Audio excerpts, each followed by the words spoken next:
Welcome to the Fleettalk ROCKcast, our public safety podcast powered by Rock Communications. This is where the people who build, maintain, and depend on mission-critical communications come together to talk real-world operations, lessons learned, and the technology that keeps first responders connected when it matters most. We cover the stories, the systems, and the hard lessons learned behind the scenes, so when it counts, our radios just work. This is the Fleettalk ROCKcast. Hey everybody, it's Matthew with Fleettalk, the ROCKcast podcast by Fleettalk by Rock. Thank you for watching. We're doing a new series on starting down a path with your new radio system. And this series, we want to talk about encryption versus not encrypting. And this can be a very polarizing subject, but we want to talk about some best use cases and some practical versus non-practical. And at the end of the day, it's up to the customer, what the customer wants. We're gonna do whatever the customer wants, but we do provide our recommendations and what we're seeing across the service and use best practices. I'm joined again today by my friend and colleague, Matt Hall. Matt, thanks for joining us. Glad to be here.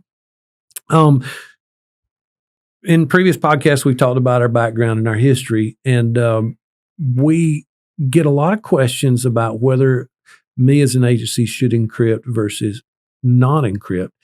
And I don't think there's an absolute for it. I mean, we have our opinions, obviously, but I don't think there's an absolute yes or no. I would agree with that. And that definitely came up as one of the major topics when we first rolled here in the county to the new trunk system was, we now had the ability to do encryption.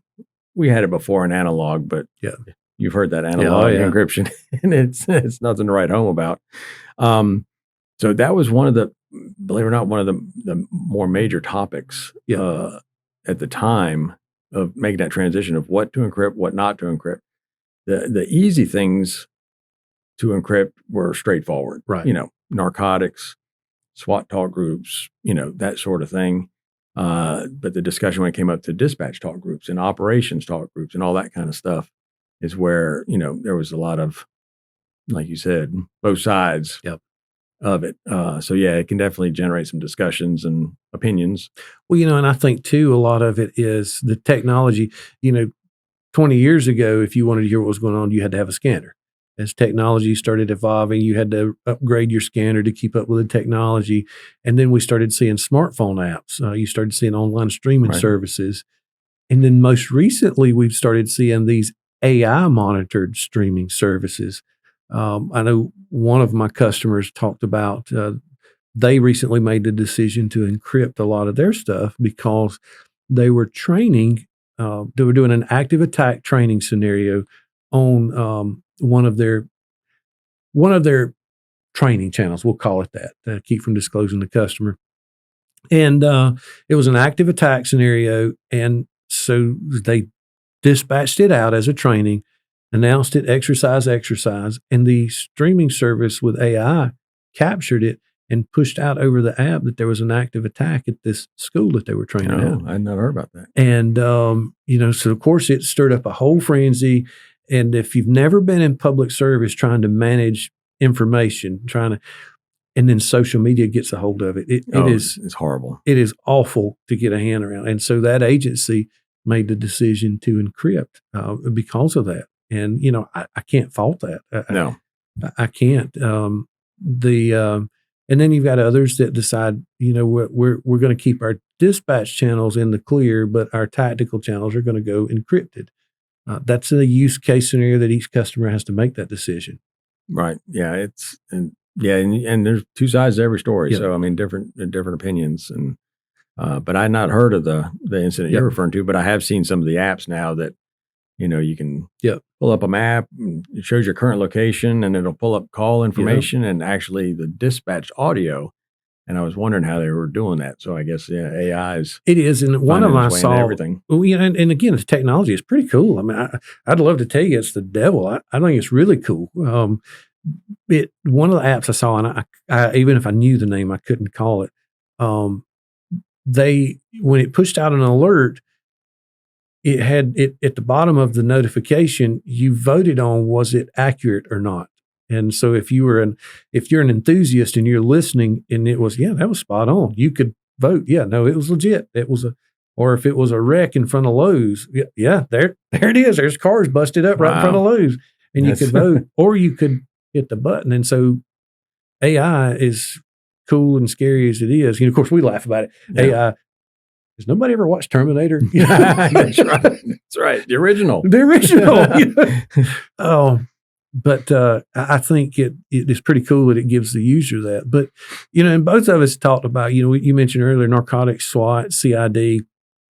I think anything that has I don't think anybody would have heartburn over encrypting information to protect our personal information. And I use the example, if I had to call 911 because a family member was a victim of a sexual assault, I don't know that I would want that over the public airwaves. And I think so many times we look at it from a polarizing lens. Well, by God, I have a right to know, or by God, you don't need to know, or whatever your position is.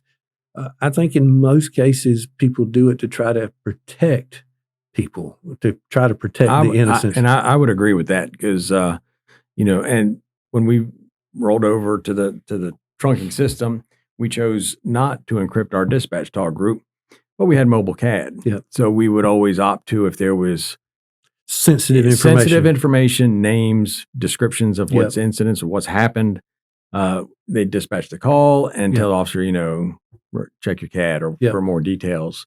So they could get the specifics of that. Yeah. But if it was something they had to give out over the air, they did have the option to go switch to a different talk group that was encrypted. Yep.